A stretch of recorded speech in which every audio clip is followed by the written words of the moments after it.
Al-umur bimaqasidiha. Setiap perkara kita harus tahu dulu nih usul fikih apa, fikih apa. Bedanya usul fikih dengan fikih, usul fikih adalah sumbernya, asalnya. Dari situ nanti akan beristinbat hukum-hukum fikih yang banyak. Karena hukum fikih terus berkembang. Usul enggak? Usul tetap Usul fikih tetap. Sumbernya usul fikih dari mana? Dari Al-Quran, dari hadis Nabi Muhammad, dari asar tabi'in, dari kalam tabi'in. Itu sumber-sumbernya usul fikih. Tadi yang kalian tulis itu sebagian dari sumbernya para ulama dari asar ya, termasuk. Al-umur bimaqasidiha, maksudnya umur bimaqasidiha. Itu usul fikih udah paham ya? Usul fikih itu jadi asalnya. Gimana hukum fikih bisa lahir? Karena adanya asal. Kita tahu furudul wudu ada berapa? Ada sita. Kita tahu sita dari mana? Karena asalnya ada. Apa asalnya? Usul fikih. Ya kan? Setiap yang disyaratkan, ya kan, di dalam Al-Quran ataupun Sunnah, maka itu menjadi kewajiban. Di Al-Quran Allah berfirman apa? Idza kuntum ila sholati faghsilu wujuhakum wa aydiyakum ilal marafiq wa mashu biru'usikum wa arjulakum ilal ka'bain. Ya? Jelas ya? Jika kalian ingin sholat, maka basuhlah wajah kalian. Basuhlah tangan kalian. Ya kan? Ilal mirfaqain. Sampai siku-siku jelas ayat Al-Qur'annya. Ayat Al-Qur'annya jelas sampai siku-siku. Wa mashu. Nah, di sini ada perbedaan. Wa mashu biru'usikum. Tadinya nasab, terus kenapa di sini ada perbedaan menjadi majrur? Wa mashu biru'usikum. Sebelumnya waqsilu wujuhakum wa aydiyakum, ya kan? Enggak kemasukan. Wa mashu biru'usikum beda majrur. Habis wa mashu biru'usikum apa kalimat ya? Wa arjulakum ilal mansub lagi ya. Dari mansub ada majrur. Jadi nggak mungkin kalau di sini Allah meletakkan ada mansub, kenapa nggak mansub lagi baru majrur? Kenapa nggak waqsilu idza kuntum ila sholati waqsilu wujuhakum wa aydiyakum ilal marafiq? Kenapa nggak wa arjulakum ilal ka'bain baru wa mashu biru'usikum? Kan tata tertibnya begitu. Mestinya kalau mansub.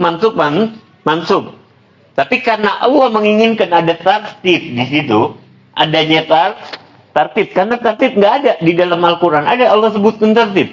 Nggak ada. Secara hukum nggak ada Allah sebutkan tartib. Nggak ada Allah sebutkan tartib. Ada?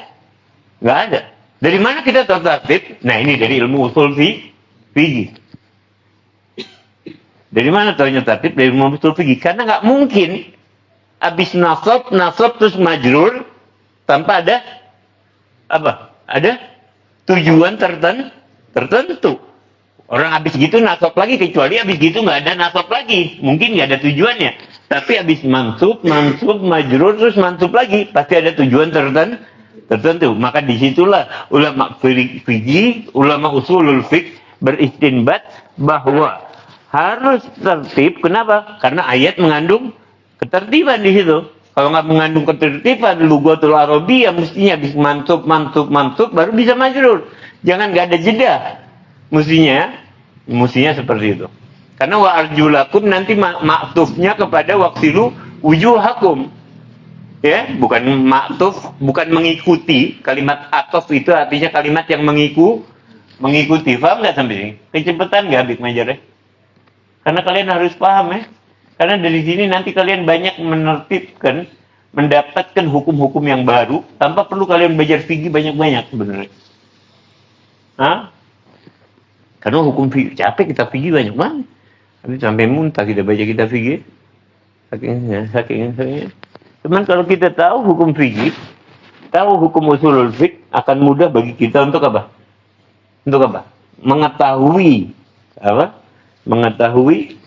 apa yang menjadi hukum dari sesuatu perkara. Seperti wal umur bimaqasidiha.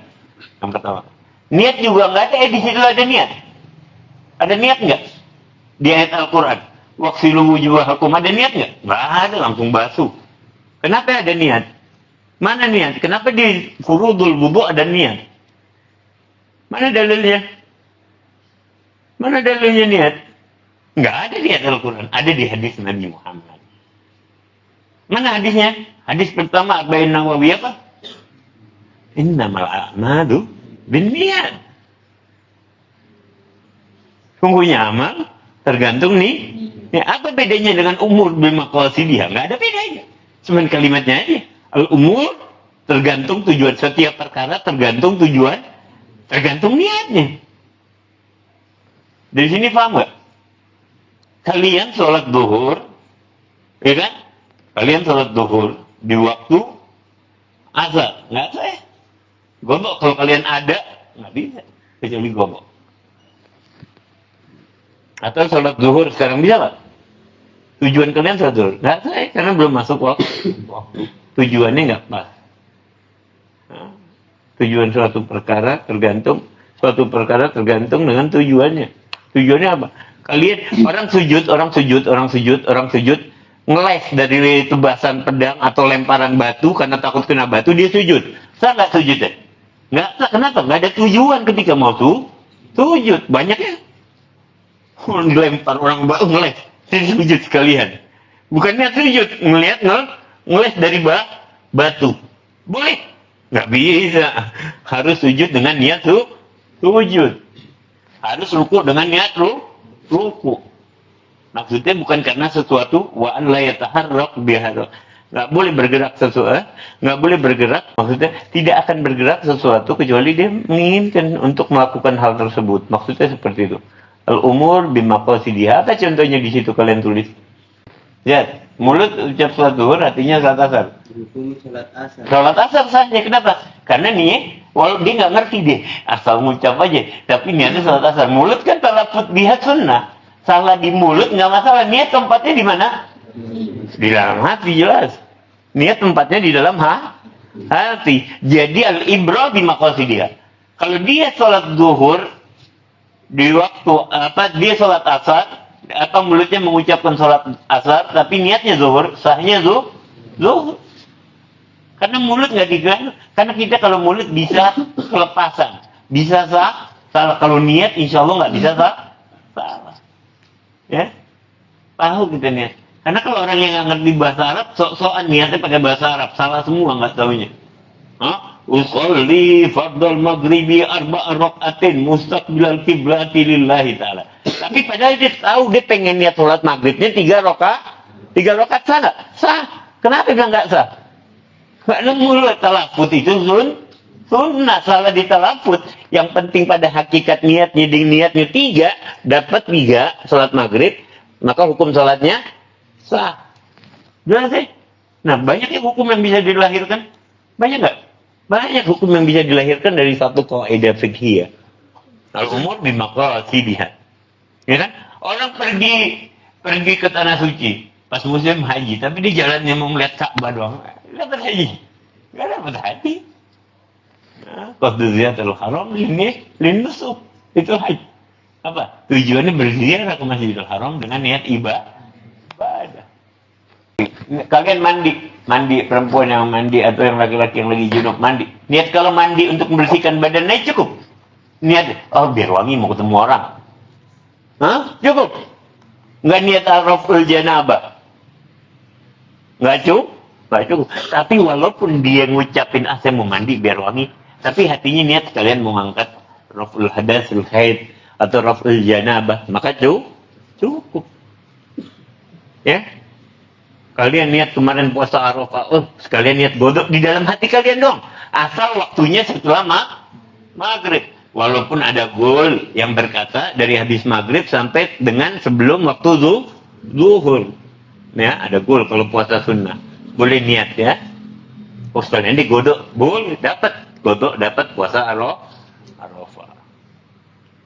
Atau niat sholat witir digabungkan, nggak usah kalian sebutkan juga, tapi hati kalian sekalian sholat tahajud, dapat nggak usah disebutkan tahajudnya, ya kan? Niat sekalian taubat, sholat taubat, dapat niat sholat taubatnya. Apa yang jadi al-umur bimaqasidiha. Umur suatu perkara tergantung niatnya. Jadi yang paling dilihat niat, karena Allah nggak perlu. Kemarin Idul Adha apa ayat Al-Quran? Apa ada bakar ayat Al-Quran?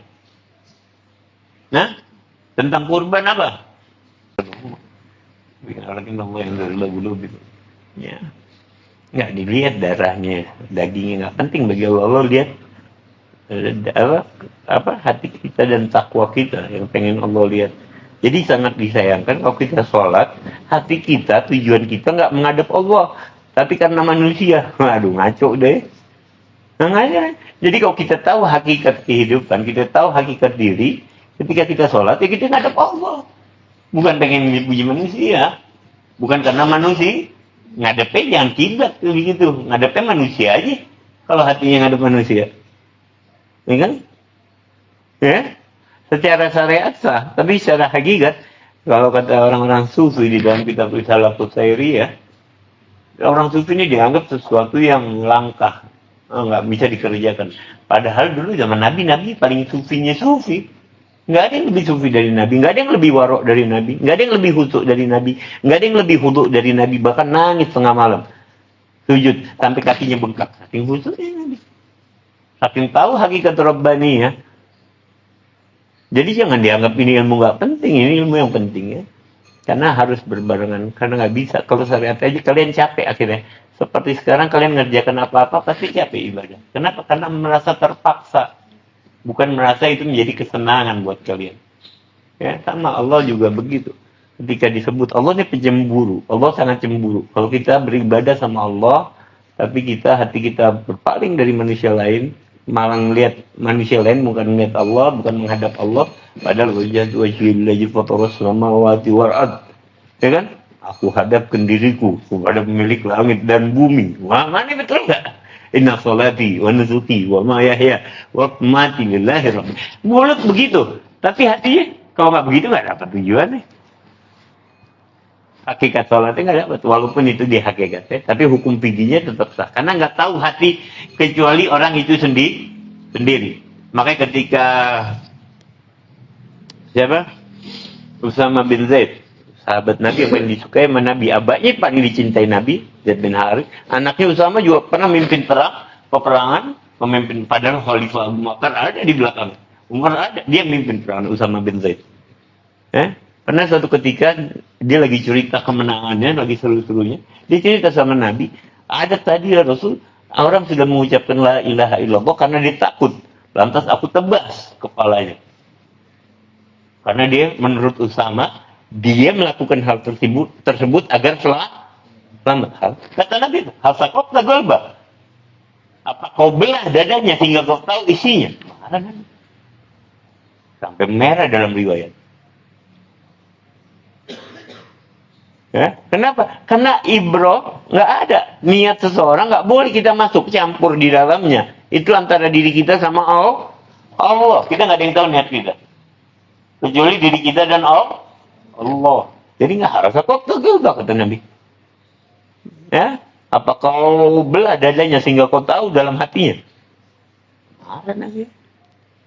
Karena siapa yang meninggal la ilaha illallah bariun apa? Terjaga keselamatannya, terjaga hartanya, terjaga kehormatannya. Dan begitu pun orang-orang yang non-muslim asal nggak mengganggu orang muslim. Itu yang pertama. Al-umur bimaqasidiha, jadi paham ya?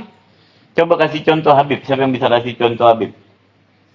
Tujuan sesuatu tergantung niatnya. Perkara tergantung niatnya, itu simpelnya. Setiap perbuatan tergantung niatnya. Siapa yang bisa kasih contoh? Dari itu yang nyata alim mau ngapain?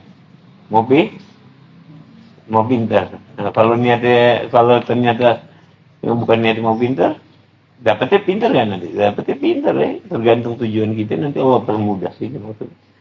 Atau niat coba kasih contoh Habib yang lain zahir bisa. Tujuan perkara sesuatu tergantung niatnya. Mukul orang. Niatnya emang mukul. Amal nggak sengaja kena muka orang.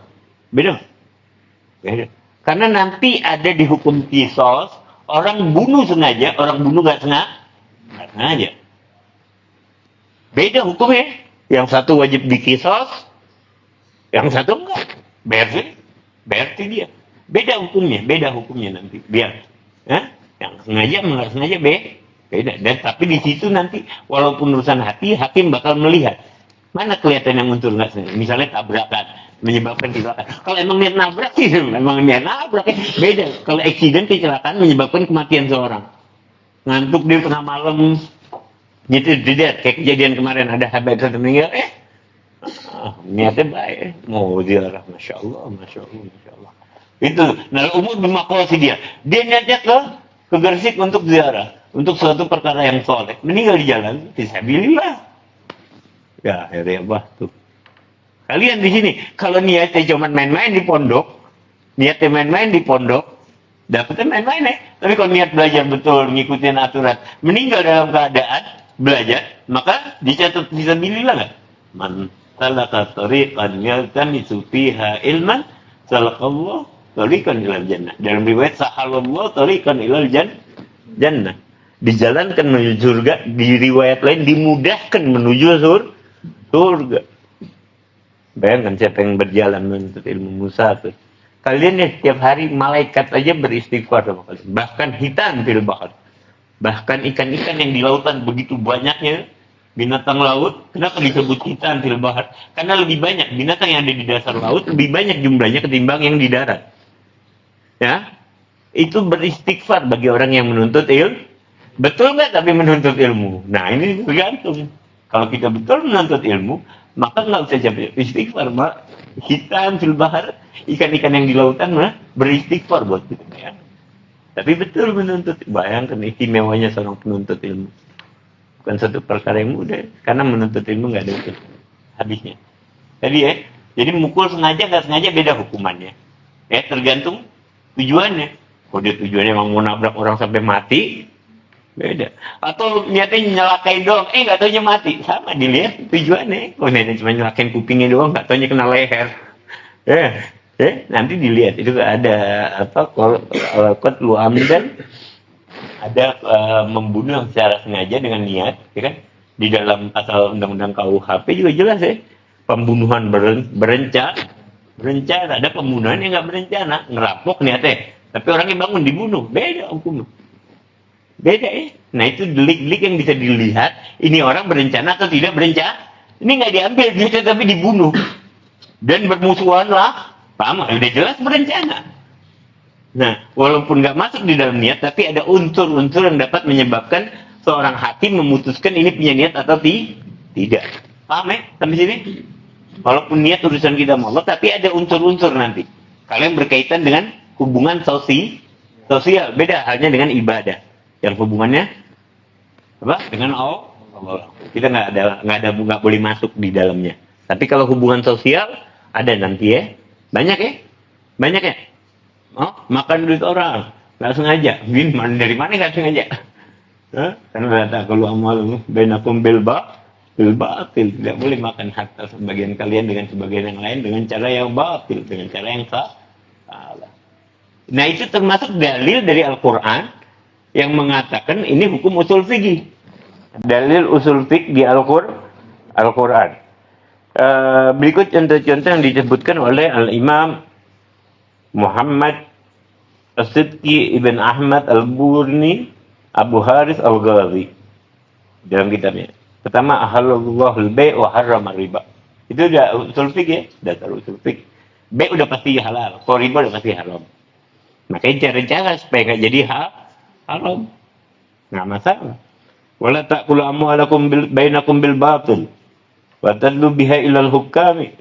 Nah, kalau ada sampai di antara kalian yang memakan atau sebagian yang lain di antara kamu dengan jalan yang batil, maka adukanlah, bawalah urusan harta tersebut kepada hakim. Jelas ya? Walaupun nanti di ayat berikutnya wa amru suwara bainahum wa amruhum suwara bainahum, dan ambillah keputusan berdasarkan musyawarah. Kalau masih bisa dimusyawarahkan antara seseorang, musyawarahkan. Tapi kalau nggak bisa, putuskan dengan hakim. Nah ini kaidah usul fikih. Ada orang bersengketa, ya kan, masalah harta begini. Gimana? Serahkan ke hakim. Itu perintah Al-Quran. Kalau emang udah nggak bisa musyawarah. Kalau emang udah nggak bisa diputuskan dengan musyawarah, biar hakim. Tapi hakimnya harus yang adil lagi. Karena kalau udah diputuskan hakim harus terima. Walahunna mislu alladzi alaihinna bil ma'ruf. Nah, ini buat perempuan. Perempuan itu punya hak yang wajib dipenuhi oleh laki-laki. Tapi dia juga punya kewajiban. Ingat, punya kewajiban yang sama. Wa'alaikum ma'ruf.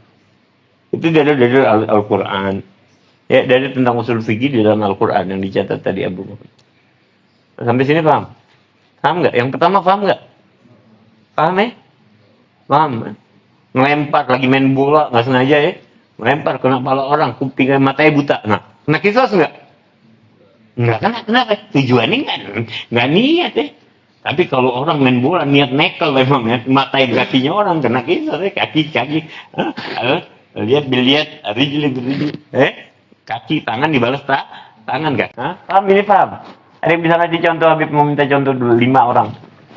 Orang ngasih orang, niatnya gimana? Niatnya ngucapinnya ini sodako. Tapi padahal dia bayar zakat.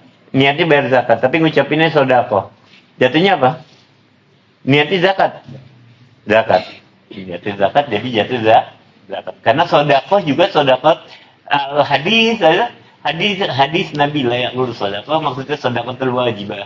Walaupun Nabi juga sodako yang sunnah nggak mau, tapi sodako wajibah maksudnya.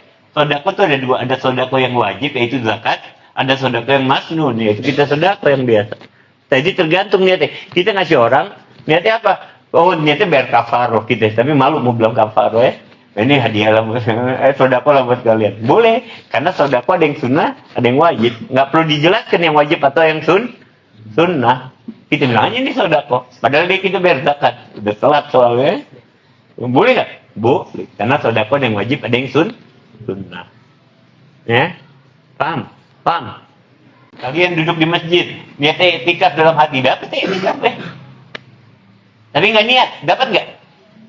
Cuman duduk di masjid, lama, sejam, 2 jam, 3 jam, nggak niat i'tikaf, dapat? Nggak dapat. Kenapa? Nggak ada niat. Kalian nazarkan, oh saya selama nazar. Tapi kalau nazar wajib diucapkan. Saya nazar selama di masjid saya mau i'tikaf. Kemudian niat i'tikaf manzur, saya niat i'tikaf yang saya nazarkan. Dapat ya? Pahalanya pahala wajib. Beda lagi tuh. Semakin tinggi seorang kalau tahu ilmu. Yang kalau dia cuma masuk nggak niat, nggak dapat pahala. Masuk masjid niat i'tikaf doang, dapat pahala sunnah. Masuk masjid dinazarkan kemudian niat i'tikaf yang dinazarkan, maka dapat pahala wajib, lebih besar lagi pahalanya. Ya, tingkatannya seperti itu. Paham ya?